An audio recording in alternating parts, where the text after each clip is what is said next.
This episode is brought to you by Moon Travel Guides. I just finished reading the new Moon Colombia guide, and this is not a typical travel guide that just tells you where to eat and sleep and points you towards the mainstream tourist attractions.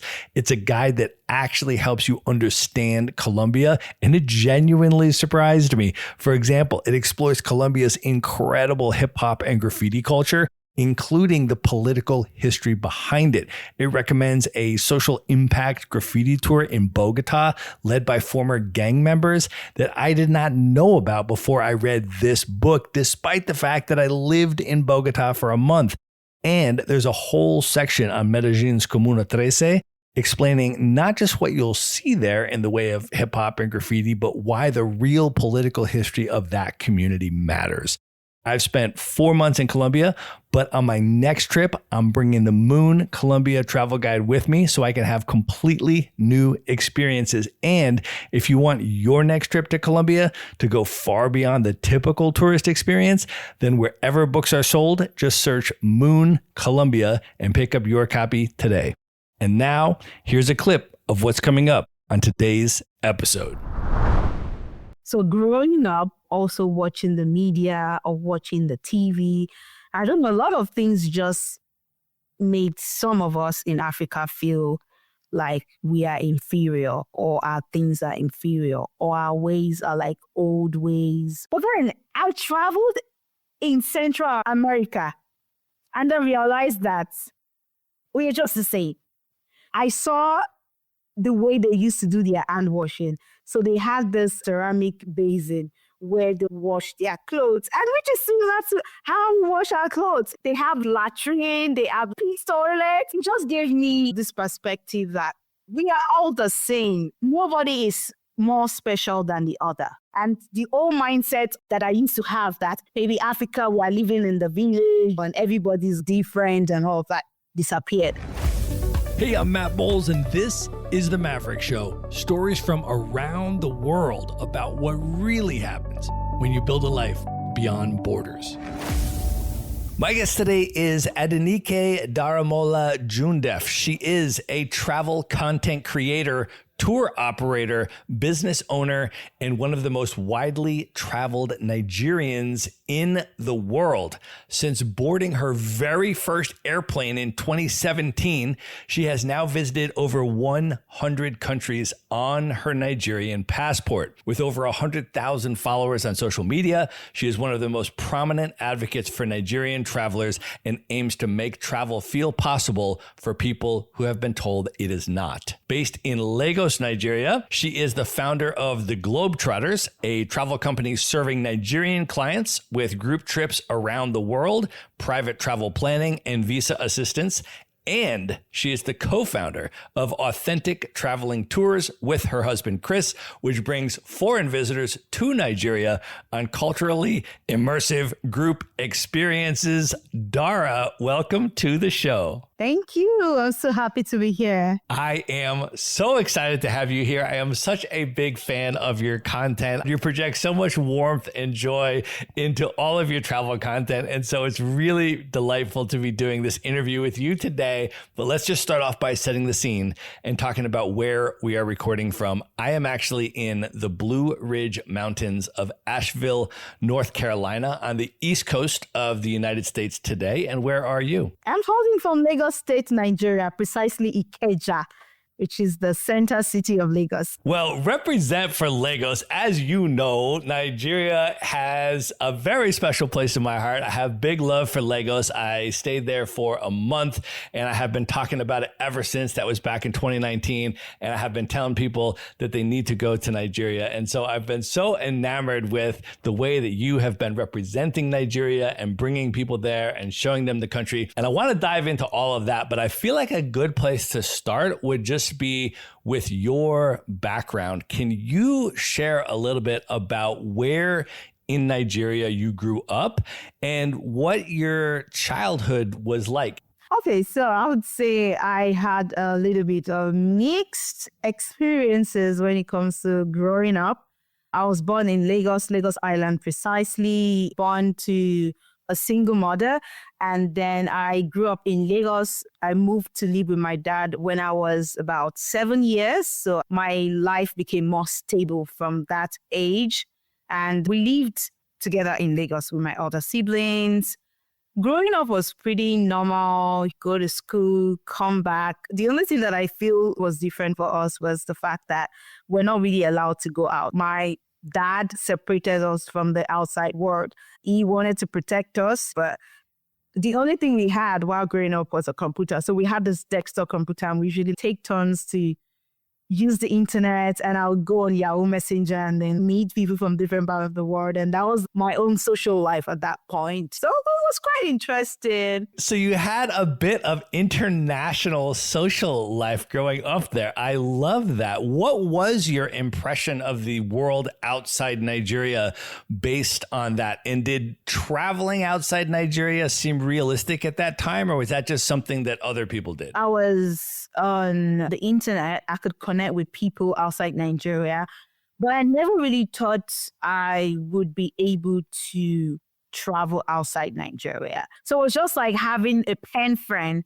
but I didn't really think of traveling outside Nigeria at that time until possibly when I became a teenager or an adult. So I'm also super curious, as you were coming up, what type of music was playing in your house? Because as you know, I am a big fan of Afro beats. And for people that are fans of Afro beats, they know that it's been about in the last decade, I would say, that Nigerian Afro beats have really just globally taken over the world. But prior to that, when you were a kid and you were coming up, or maybe you were becoming a teenager, 12, 13 years old kind of thing, coming up in Lagos, what type of music were you interested in, and what role did music play in your life? I was introduced to music through my dad. So every time he's driving us to school, he would always play music in his car. And the type of music I got to know about during these early years were gospel music.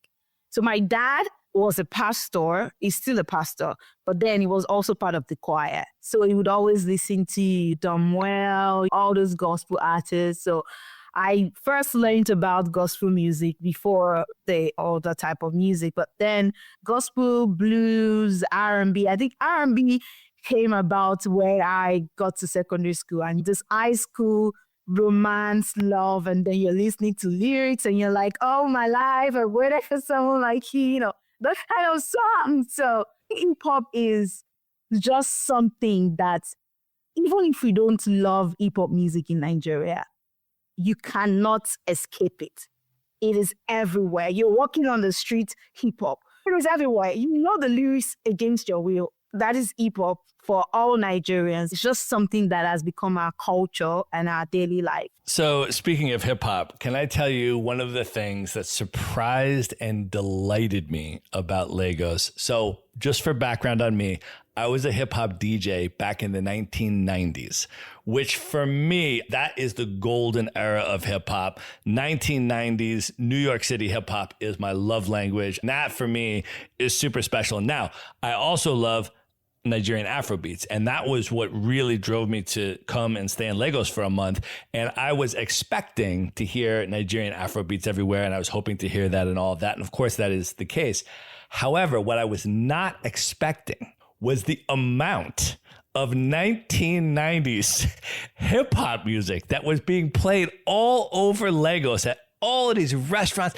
And I was so enamored with it too, because the DJs that were playing the 1990s hip hop were young. They were not even born when Biggie dropped his first album, when Nas dropped his first album, when Wu-Tang dropped his first album. These were young people that were born after that, and yet they were playing all of the best stuff from the 90s because they knew the best hip-hop, and that just touched my heart because I was not expecting it, but I found that in Lagos to be amazing.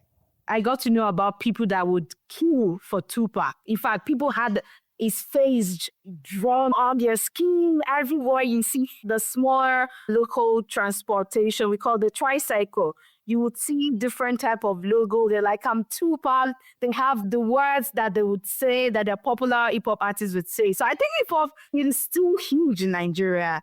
both the Nigerian hip hop artists and the foreign hip hop artists. They just love, those that love hip hop are like diehard fans. They would just want to go all out for it. I can imagine what you're talking about. So just this year in 2026, Fela Kuti was inducted into the Rock and Roll Hall of Fame in the United States. For people that don't know, he was widely regarded as the principal innovator of Afrobeat as a genre. And I know today, when you bring people over to Nigeria, you take them to the Fela Shrine in Lagos on the mainland, which I have been to. And I'm curious for you, just thinking back in your upbringing, about if you can share the role of Fela's music in your life. Was that a type of music you were listening to? And how old were you when you started to also understand the political messages and the social and cultural impact of what he was doing? I want to be sincere now. I think my growing up was a case of parents shielding their kids away from the reality. And I think it's also what is happening to a lot of households right now, because there is politics, the situation of the government, corruption, and all of these things are happening. But some people still do not have an idea of what exactly is going on. In my household, I didn't hear about politics. Maybe my dad had these conversations behind me or behind us, but they made sure not to have such conversations around us. As a matter of fact, my first impression about Fela was not great. The first time I got to know Fela, because I just saw it was after his death, actually. That was the first time I got to know about him. And then a lot of people, I think his fans and those that were into his music were talking about him. And people had diverse opinions about his person and also his music. So the first thing I heard about him was, oh, maybe he died because he was smoking too much, his lifestyle. I heard he had a lot of women, that's wives. Those were the things that I heard on the street. But I didn't get to know him until I entered the tourism industry. And I was like, wait a minute, this guy was actually doing something great. But growing up, it was just something that I didn't get to know.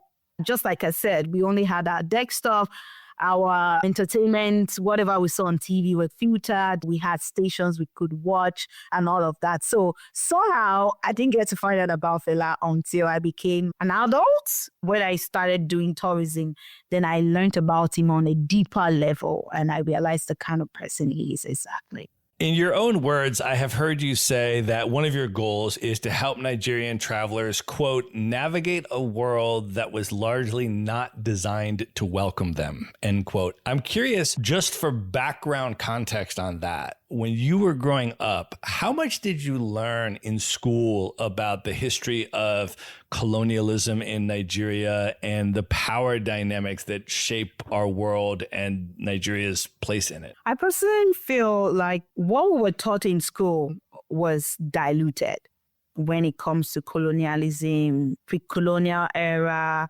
all of these things about slave trade and the rest. I grew up and then when I started to travel, I was like, wait, was I even taught about this in school? And I remember I did a tour. They took us on an excursion to Badagry. But the thing we focused on was Ajayi Crowther that translated the English Bible to Yoruba Bible. That's the only thing I can remember about that tour. And they took us to the first primary school. That's the focus of these excursions, whereas they're supposed to tell us about our history, how they've taken maybe some Africans out and all of that. I think it was after I started traveling and I traveled to places like Brazil. That was when I told myself, what? Slavery was in this large scale. These are my brothers and sisters. What are they doing here? They should be back home with me. And I started to do personal research about it. And I learned about a lot of things. So I think for me, I had to do a lot of learning outside the school. The only thing I remember being taught were just surface level facts, not the deep historical incidences and events that happened during that period. So let's talk about your travel journey. The first time you boarded an airplane was in 2017. Can you give the background context about the decision that you wanted to travel outside Nigeria and then how you made that very first trip happen? So I took my first trip in 2017, like you said. As of that time, I just started working as an HR assistant. I didn't even think I was going to travel or make that trip. Travel was not in my plans. It wasn't something I intentionally said, oh, I want to travel or I've learned about travel. It just happened. As I was working as an HR executive, I was also part of a multi-level marketing called the Forever Living Product, which I think the head office is in Arizona in the USA. So they had different offices here in Nigeria, and I signed up selling their product. And one of the compensation plan was traveling. So before my trip, there were a few other travels that had happened. And then during seminars, they would show us different Nigerians that traveled abroad. And the way they would show cases, and then you see them on a yacht, you see them like just living life, just enjoying life. And then it started to plant this seed in my head. I'm like, wow, I can also do this. What do I have to do?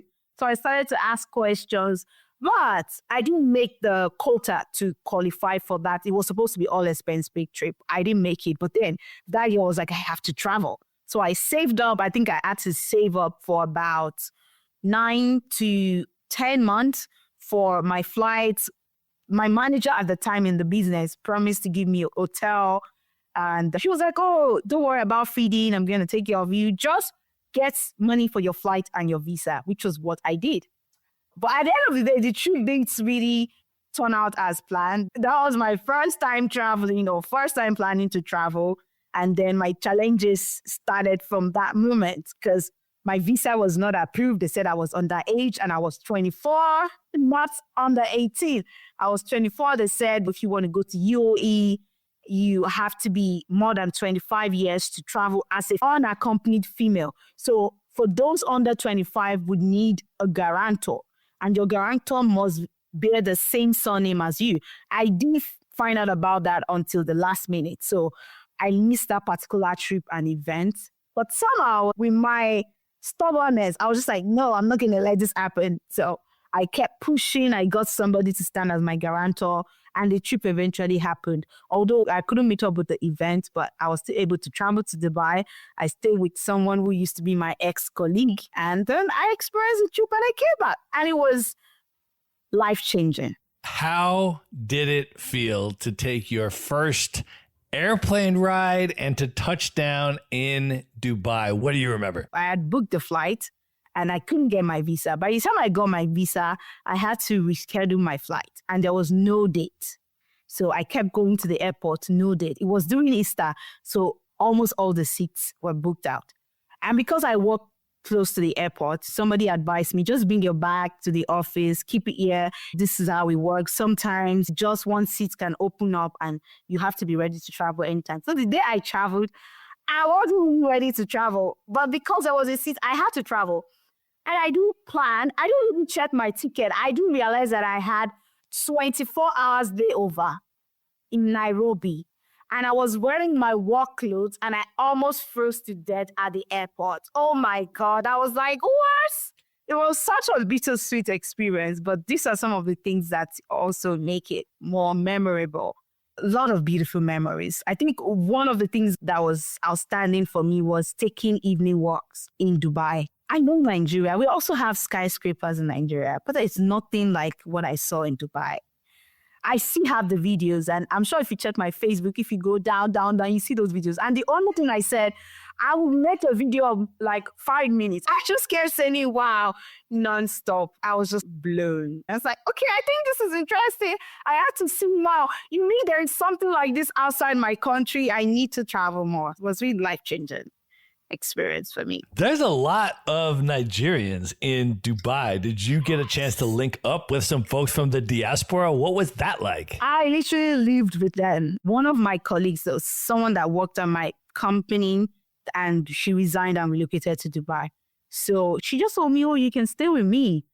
And I got there, saw other Nigerians. It was a small room, but it had different bunk beds. There were also other African nationalities, but then there were majorly Nigerians. I had 5 Nigerian sisters. We call them sisters. When you're from my country, we say sisters. You don't have to be blood. What was really fun, I was visiting. I didn't really go for tourism. I was literally visiting. And I think that was also an eye-opening experience for me. At some point in life, most Nigerians will probably think, oh, is there something better for me outside this country? Maybe if I relocate, I'm going to be better. Even if we don't act on it, a lot of people would have thought about that. And I think I also thought about that too, especially when I started working. And I was like, oh, this is just going to be like a rat race. The minimum wage was not encouraging. But then going to Dubai and seeing some of the Nigerians that moved there, I know Nigerians are doing fantastic in other countries, but then I just feel that lifestyle was not what I wanted at the time. It just felt like you're just going to be working nonstop. And then you probably have to send money home, black tax, and you barely had time to take care of yourself. Some had 3 jobs, some had 2 jobs. It was just a lot of work. And these are the things that you don't necessarily see on social media, the behind the scenes situations. People just get money here in Nigeria. They don't even know what people are going through to get that funds or that money. So I just told myself I need to make it here in Nigeria because I wouldn't want to go to these countries and live in a way that I don't feel free. Because what is the point of making money when you cannot actually enjoy it or you don't have the time to enjoy it? It was interesting meeting the Nigeria diaspora. I hung out with a lot of them. We went to the beach, but that was my own take home from a deeper perspective. That was my own personal take home. In terms of travel, though, and wanting to see more of the world, was there a moment on that trip where you realized travel is something that you wanted to do with your life? It was just a personal reflection. I was just like, I want to do this. This is far. Even being on the plane was exciting for me. I couldn't sit in one place. Well, the guy beside me had to ask me, are you a student? You look too excited, because I'm sure if you're a businesswoman and you want to spend your money in Dubai, you will not be excited like this. I say, I'm not a student. I actually paid for this vacation. And yes, I'm still happy about it. So it was on my way back, actually, after seeing all the skyscrapers and just seeing something outside Nigeria. I'm like, I want to see more. I want to travel more. I knew my salary was not going to do that at that time, but I just made a decision that I would like to do this in the nearest future. So can you talk about deciding to start your company, the Globe Trotters? A lot of people start businesses because they want to make profit, but the major motivation behind my business then was to just find a way to fund my trips. I knew if I could bring 6 people to sign up for a trip, I just need to have maybe 20% on each person's fees, and then I pay for mine. And I wasn't even bothered about profit. As long as I can pay for my own trip, that's enough profit for me. And that was the motivation behind starting a travel company. But I didn't just start by traveling abroad. It started with just events, weekend events here in Lagos. And then I started growing from there, building my audience. And then we did our first trip 2 years later. First big trip, actually. Let's talk about that. 2019, you start traveling around the continent. You went to Benin and Togo and Ghana. What are some of your best memories from those West African countries? Ghana was the country that brought out the adventurous spirit in me. I didn't know I had that. I went to Ghana and I did the paragliding. I have seen your video footage of you paragliding in Ghana, and I have also done paragliding. I actually did it in Medellin, Colombia.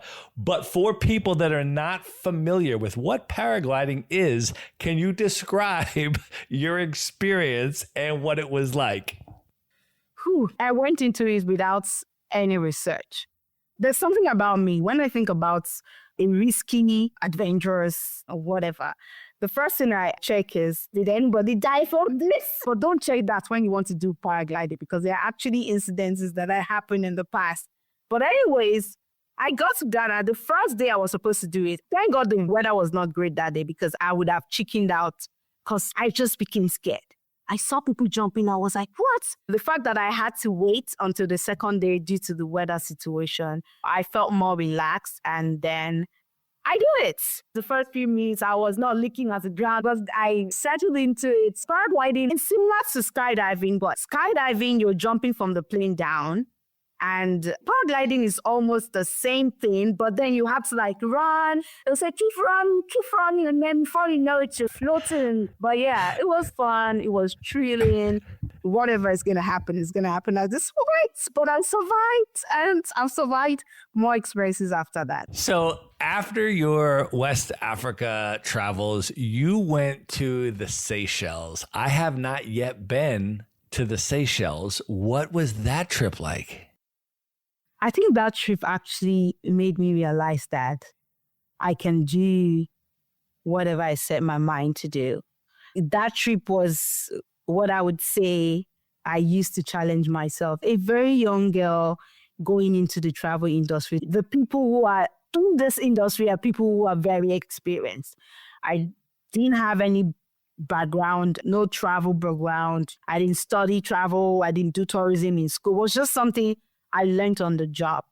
And I had never been to Seychelles. And guess what? I planned a group trip to Seychelles and 20 people signed up. Imagine a young girl taking 20 people to a country she had never been. I was like, oh my God, how am I going to do this? But I spent sleepless nights making research. I just tidied things up. God helped me. I think it was just God, because how did I do it? And then I got there and people were amazed. 50% of those that travel with me are people that have traveled with other people, that have traveled to other places. And they were like, are you working for somebody, or this is your company? How did you pull this? It was amazing and it was challenging, but at the same time, I came back a different person. I came back realizing that I've been blessed to do this job and I just need to believe in myself more and take on more challenges. That was the first big group trip, and I've done a lot of group trips since that time. It was a beautiful experience. Well, you have now been all over the world to more countries than I have. And I want to ask you about traveling as a Nigerian. For me, as an American, I can just take a plane to Europe tomorrow, land in any of the 29 Schengen countries with no visa, and just walk in and stay for 90 days. Can you explain for people what your experience was like attempting to travel to Europe on a Nigerian passport? Let's talk about it. Traveling with a Nigerian passport is challenging, very challenging. And that is why I'm so passionate about what I do, because I need to show people that it is challenging, yeah, but it is also possible. I made my first attempt to visit Europe in 2023, and the first country I applied, France. So I applied March 2023, and I got my rejection letter April 2023. And what was the reason? We are not convinced that you're going to come back to your country. So I wanted to appeal that decision, but then I learned how complicated the appeal process was for France. I would have had to send my document to France and do all the logistics and all of that. So I gave up appealing through France. So the same year, I think 3 months apart, July 2023, I applied to Spain this time. And then I got my rejection letter in August. So I applied to Spain saying that I'm traveling to Spain for my birthday, because my birthday is actually in August. And they denied me. The same reason. They are scared that I'm going to enter and I'm not going to leave. But this time I learned about the appeal process for Spain. It was easier, more straightforward. So I decided to appeal. I attached all the documents I could attach. At that time, I had only been to 18 countries, but mostly African countries. So what I did was I picked a picture and highlight from each country, and then I put them in a page as a photo collage. And Benin Republic, I had snake around my neck. Ghana, I was doing paragliding. Senegal, I was walking with lions. Ivory Coast, I visited the biggest church, cathedral, all the countries. Gambia, I touched the crocodile. And I told them, do I look like someone that is not going to come home? I don't just travel. I travel to experience things like this. And I'm coming to your country to experience your country. I mean, just actually 2 weeks after submitting my appeal, I got a call from the embassy. And that was how I got my first visa to Spain. And since then, it became easier. But trust me, speaking about it now, the way I'm just talking about it, it was nothing. I had to go through a lot of emotional breakdown. I cried. It's just humiliating to know that you have genuine intention to visit a country and then they deny you, or they tell you that you have other plans. So it's very sad. But then my visa now, the Schengen visa I have on my passport, is valid for 2 years. I think it's going to expire next year. I've been using it since last year. So I've been able to build my portfolio, history, and just show them that I am a very credible person. They can trust me more now. They know that I travel for tourism and all of that. But that was the first few challenges I encountered before getting my first Schengen visa. But it's been worth it because I've visited all Schengen countries. So let's talk about some other parts of the world as well. I have been to Nicaragua multiple times on my American passport. I just show up, I pay the $10 for the tourist card, and I walk in and they'll let me stay for 90 days. What was your experience like entering Nicaragua on a Nigerian passport? So I visited Nicaragua during my Central American tour. It was a solo trip. I traveled from Guatemala to Honduras, and then from Honduras, I was going to cross over to Nicaragua. Then I got to the border. Before I left the Honduras, in fact, they didn't want to stamp me out from Honduras. The immigration officers were like, we don't need to stamp you out because they're not going to let you in to Nicaragua. I said, no, they will let me in because the policy, actually the official website, the Nicaragua official website, and it says that if you have a US or a Canadian valid visa, you can get visa on arrival. You can get Nicaragua visa on arrival, even as a Nigerian. It was there. And then I had to go through we say wahala in Nigeria, which means stress and just too much hurdles, just going back and forth. And then they finally didn't even stamp me out. So what they did was they told an officer to escort me to the Nicaraguan side because they were so certain that Nicaragua would turn me back. So they didn't want to stamp me out so that they would stamp me back in. So the officer followed me to the Nicaragua side. And just like they said, Nicaragua said, no, Nigerians cannot get visa on arrival. I just kept telling them, this is the policy. I even showed them, they don't speak English, they speak Spanish. But then I saw a guy who spoke English. It was just a lot of back and forth. And just when I thought I was going to be turned back, because they were determined to turn me back, I calmly just made my last request. I told them, I said, I'm ready to leave the border. I know I've been a nuisance to you and you're already tired of me. I'm going to leave. But there is one thing I want to ask you to do for me for the last time before I leave. Please call your home office, the Nicaraguan embassy, and ask them if I can get a visa on arrival or not. Please make sure you tell them that I have a Canadian valid visa. That time he was like, oh, okay. So he went and then he came back. He said, oh, can I have your passport? There was no apology. There was no acknowledgement that they were wrong. There was nothing. They simply did not have that information. They were ignorant. Imagine border officials being ignorant of what the official policy is. And I think this is also because they don't see a lot of Nigerians cross that border or pass through that border. They are used to seeing Americans. So they're like, Nigeria, no. So I spent 3 hours going through that problem. By the time I got to Nicaragua, I was almost stranded. But yeah, that was a very tough experience for me. But at the end of the day, I entered Nicaragua and I think it paid off. So let's talk about Asia. Now, I've been to Vietnam a couple times, and I do need a visa to go into Vietnam. But for me, I just apply online for the e-visa. I get it in 3 days, and I walk into the country. What happened when you applied for a visa to Vietnam on your Nigerian passport? So Vietnam, to be fair, Vietnam visa used to be pretty straightforward. But then 2024, I actually planned a group trip. We were a group of 9, and about 6 out of the 9 had gotten their visas. I noticed the first 3 got their visas on time, but then after that, I noticed how slow they were with responses. And they would just send auto message saying, update this. They keep telling us to update this, update that. We updated the same document, passport data page, and passport photograph like 100 times. And then they approved like 3 more. The remaining 3 of us, I and 2 other travelers. And then we waited for 2 months, no response. It continued like that. I got to Thailand. I called the embassy. They said there was nothing they could do. I went to the embassy. They said there was nothing they could do. It was just very frustrating that at the end of the day, we had to make alternative plans. So even until now, still the same issue. So now my problem is I personally do not have any issue with countries saying we don't want you.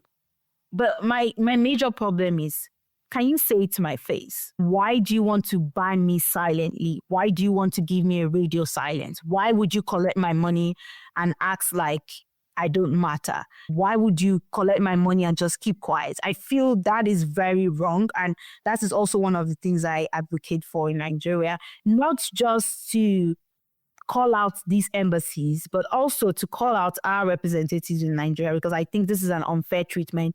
And our people are supposed to stand up for us and speak for us. No nationality should be treated this way. It's okay if you want to scrutinize people. It's okay even if you feel like you want to ban a whole country, but you have to be public about this. You have to come out and say it so that we won't even bother to waste our time to spend our money and spend our energy on visa application that is not going to yield anything. It is still ongoing since 2024 until now. Nigerians still have challenges securing a Vietnam visa. I even heard now some agents can get the visa, but guess what? It's about 1 million naira or even more.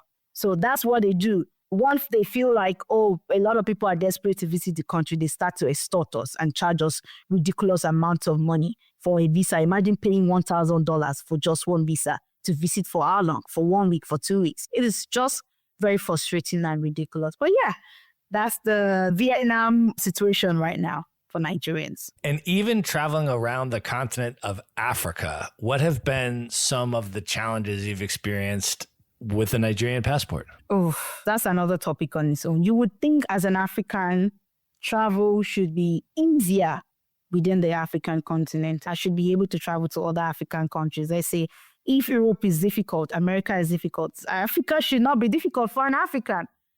But guess what? It is. There are some countries, the one that's still very fresh in my memory now is Mozambique. I tried to visit Mozambique recently. The last time I checked on IATA platform, which is one of the most trusted platforms you can check to know what the visa policies are, what the entry requirements are. When I checked, Nigerians can get visa on arrival when they're visiting Mozambique. So all you just have to do is book a flight or just go to the border. I tried it and I was turned back. They kept saying, Nigeria, Somalia, Afghanistan, just a few countries, 7 countries, and then Nigeria is part of it. What did we do? No explanation, just blacklisted. You cannot be reviewed individually. Just the country is blacklisted, and you, as the genuine traveler, you have to pay for that. You have to experience that. It's very devastating. There are other countries like that. Eswatini too was also difficult for me, even though I later visited and it is still one of my favorite countries until now. It was very difficult visiting Eswatini. I was in South Africa and we all know that Eswatini is like interlocked. Very easy to visit from South Africa. So I tried to apply. I went to the embassy. I was not allowed in. I was told to apply online. I sent series of emails, and when they finally responded, they said Nigeria is grouped under Ethiopia. So as a Nigerian, I have to travel to Ethiopia to apply for a Eswatini visa. Imagine how ridiculous that sounds. I have to leave Nigeria, that is in West Africa, book a flight to Ethiopia to get a Eswatini visa. Meanwhile, as at this time, there was no e-visa platform available for Ethiopia. I personally went to the Ethiopia embassy in Abuja and met the staff. She told me to my face that at that time that they were not issuing tourist visas to Nigerians, that the only visa I could get then was a business visa if I was going for conference or event, that there is no way I could travel to Ethiopia for tourism. And tell me how I would now get a Eswatini visa if I cannot visit Ethiopia. I mean, you can now apply for e-visa to visit Ethiopia now. They opened that platform recently, but these are some of the challenges we experience, and this is the African continent. Well, less than 10 years from when you boarded your very first plane, you have now been to over 100 countries. I am curious, what is one place that completely changed the way you see the world? My experience in Central America generally really made me realize that the world is not so much of a different from Africa. So growing up, also watching the media or watching the TV, I don't know, a lot of things just made some of us in Africa feel like we are inferior or our things are inferior or our ways are like old ways. And that's why you see some maybe African kids are ashamed to like rock their African hair. We want to wear wigs, we want to do makeup, we want to do all of these things. But then I traveled in Central America and then realized that we are just the same. I saw the way they used to do their hand washing. So they had this ceramic basin where they wash their clothes, and which is similar to how we wash our clothes. They have latrine, they have peace toilets. It just gave me this perspective that we are all the same. Nobody is more special than the other. We are all the same. Yes, some things may be more modern in some regions than the other. Like, oh, maybe when I get to China, I'm going to be like, oh, technology. But that does not mean that whatever we use now, they've never used it before. And the old mindset that I used to have that maybe Africa, we're living in the village and everybody's different and all of that disappeared after I started traveling. I began to see everybody for who they are. We are all human beings. Yeah, your skin color may be different from mine, but we are all humans. And it really changed my perspective about how I see or how I compare Africa to other continents or my country to other countries abroad. Where in the world did you experience the greatest culture shock? Oof, that was Europe. That was my first trip to Europe. Ugh. Oh my God. I got lost several times. The way the transportation system is designed is completely different. You know, now you bring to Lagos, just walk out and flat down a bus. But if you try this in Europe, if you do not plan your trip, know where you are going to, you have to plan out to walk 5 minutes to a bus stop. Take a bus, number 10, stop and walk another 5. That's stress. That thing stressed my brain. That was a huge culture shock for me. But now that I've been to Europe several times, I've realized that the structure is good. It helps you. You can target, you can plan. But at first, you took me and threw me in a place that was full of confusion because I couldn't figure things out. Well, you did mention that you went to Brazil, and I have been back to Brazil probably 4 or 5 times. It's one of my favorite countries in the world. I've spent time in Salvador as well, and I'm curious for you, particularly going to Salvador, but perhaps other places in Brazil as well. As a Nigerian, what was that experience like? Brazil is the only country that I've gone to outside Nigeria that I hands down felt like I was home. Salvador especially took me by surprise. Even if I've read or I've seen things about Brazil, nothing prepared me for what I experienced. You could literally be walking on the street and then I'd see someone that looks like my uncle back home in the village. It was just a fascinating experience for me, really. And the food, the spiciness of the food. The gari faria or manioca de faria. We call it gari here. My mom is from Ijebu, and I would say that is our staple food. In fact, there is a type of faria that is named after the Ijebu people where my mom is from. They call it Ijebu gari. It is so nice. Everybody knows it in Nigeria. So imagine as an Ijebu girl, going to another continent and seeing gari. And then I now discovered that is actually where Faria de Mayoka came from. Oh, it was something else. In fact, I started to do videos. I started to do research. I was just so interested. I told my husband, I think I'm going to go to school to study another degree in international relations and history. I'm so interested in history because of Brazil. It's fascinating. I love how dynamic the country is. It just makes me feel comfortable being married to somebody who is not from Nigeria. It's an interracial marriage. And it's just beautiful to see a country so dynamic, yet so beautiful. They have everything. They have the food. They have landscapes. They talk about it. I would just keep yabbing about Brazil from now to tomorrow. So yeah, Brazil was fascinating in all round. The African side of it, which is the Salvador. I also like to always clarify that it is not the old Brazil, that it's like African vibe, right? Specifically in Salvador.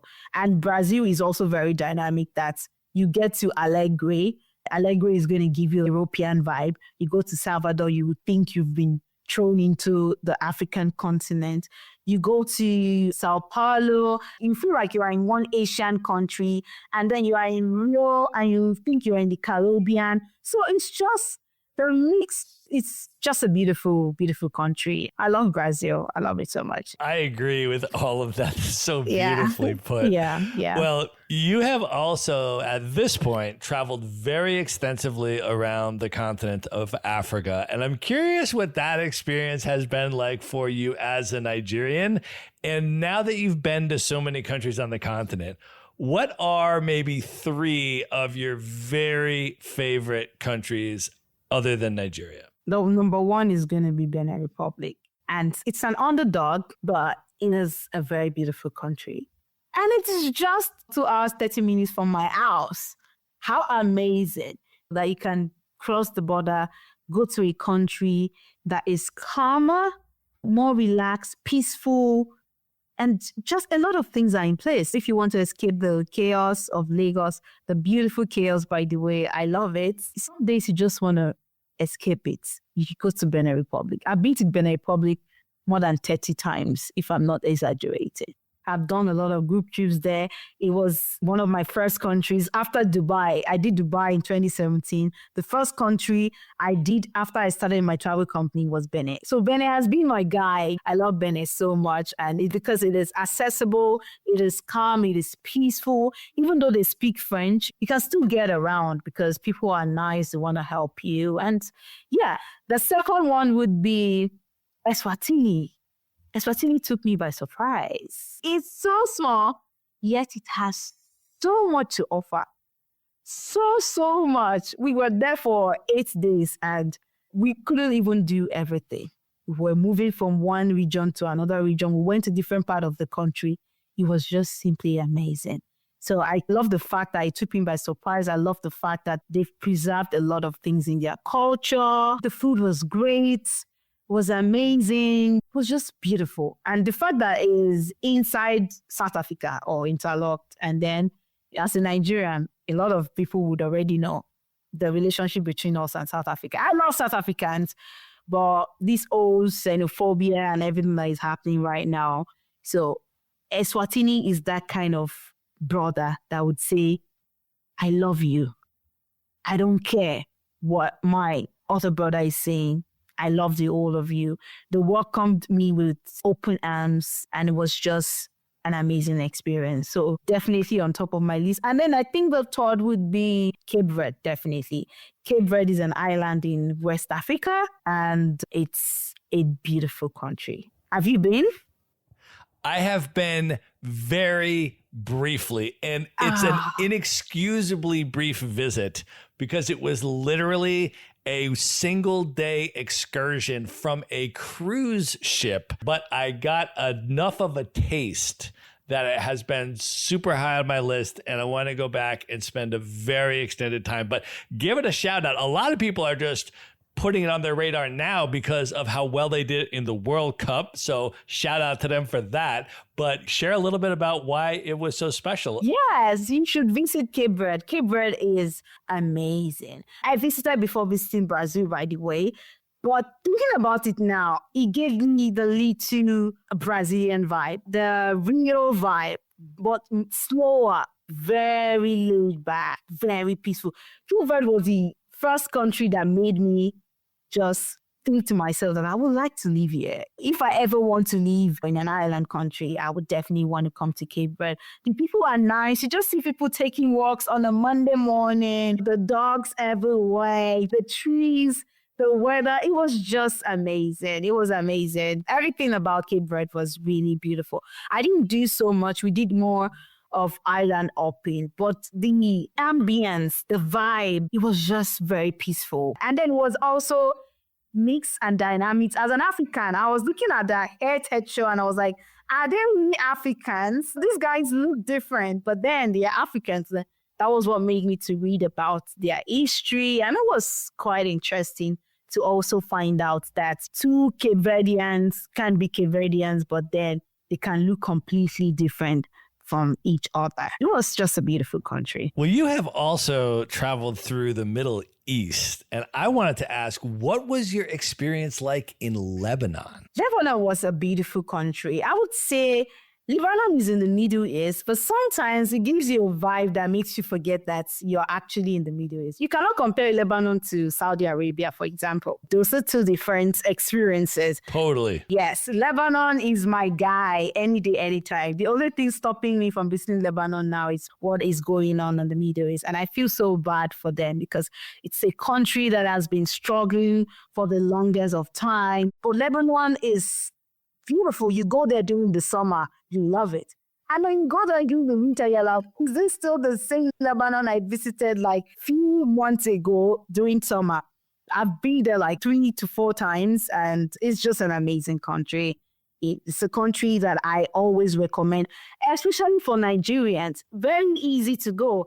I think it is the only country in the Middle East that loves us dearly. I love Lebanon. It was also easy to travel. I respect the culture in the Middle East. I respect it. And that is why when I'm traveling to some countries, if they have dress code, I always respect that dress code. But I would say Lebanon is a kind of country that you can just be yourself. They are open to tourism. I really love Lebanon. That was a good vibe. I would go there. You blink your eye now, I'm just going to go to Lebanon. I'm just waiting for things to get better and I will do my next flight. Love Lebanon. What's another country that you've been to where you felt people understood or appreciated Nigerians better than you expected? This will not come as a surprise. I would say Ghana. Ghanaians, Chale, they are our brothers. We fight sometimes, even with our jollof. They know we are their big brothers anyways, but yes, geez. It's like people that understand each other. You know, siblings fight. If you find two siblings that love each other the most, they fight the most. So I think that's the relationship between Nigerians and Ghanaians. Going to Ghana is like, I'm just going to another part of Nigeria. It is only the accent or the way they speak their English that would differentiate them from Nigerians. But I feel they are the kind of people that I know that get us. They know the kind of people we are. Another place that I possibly experienced that feeling was when I was in Zimbabwe. Although Zimbabwe was a little bit challenging to visit, but when I finally visited last year, August, I met a few people that were so obsessed about our Nollywood movies. In fact, some of the movies that we've forgotten about, they remember it back to back. They love Nigerians. They know the kind of people we are. They understand us. And I felt very welcomed when I was in Zimbabwe. We're going to pause here and call that the end of part 1. If you would like to hang out in person with me and Dara, we are both going to be at the Extraordinary Travel Festival in Bangkok, Thailand, October 22nd to 25th. 2026. Dara is going to be a keynote speaker at the event. And if you would like to get a ticket, you can get a $100 discount just for being a Maverick Show listener. So go to extraordinarytravelfest.com. You can get all the details about the event there. And then at checkout, just type in the code Maverick and you'll get your $100 discount. And if you would like to visit Nigeria on a tour led by Dara, we are going to link up in the show notes how you can do that as well and how you can get a special discount for being a Maverick Show listener. All of that is going to be in one place at themaverickshow.com. Just go there and go to the show notes for this episode. We're also going to provide links to everything else we have discussed in this episode, including all the ways to find, follow, and connect with Dara on social media. And be sure to tune in to the next episode to hear the conclusion of my interview with Dara. Good night, everybody. This episode was brought to you by Moon Travel Guides. Just a final reminder to pick up the new Moon Colombia guide and give yourself enough time to read it before you plan your trip to Colombia. In addition to showing you really incredible places to visit that many other guides leave out, there's also an entire section on how to visit them more sustainably, from reducing your environmental impact to supporting locally owned businesses and community-based tourism. So Moon Colombia will help you plan a fun and meaningful trip while also positively impacting the places you visit. To learn more, just search for Moon Colombia wherever you get your books.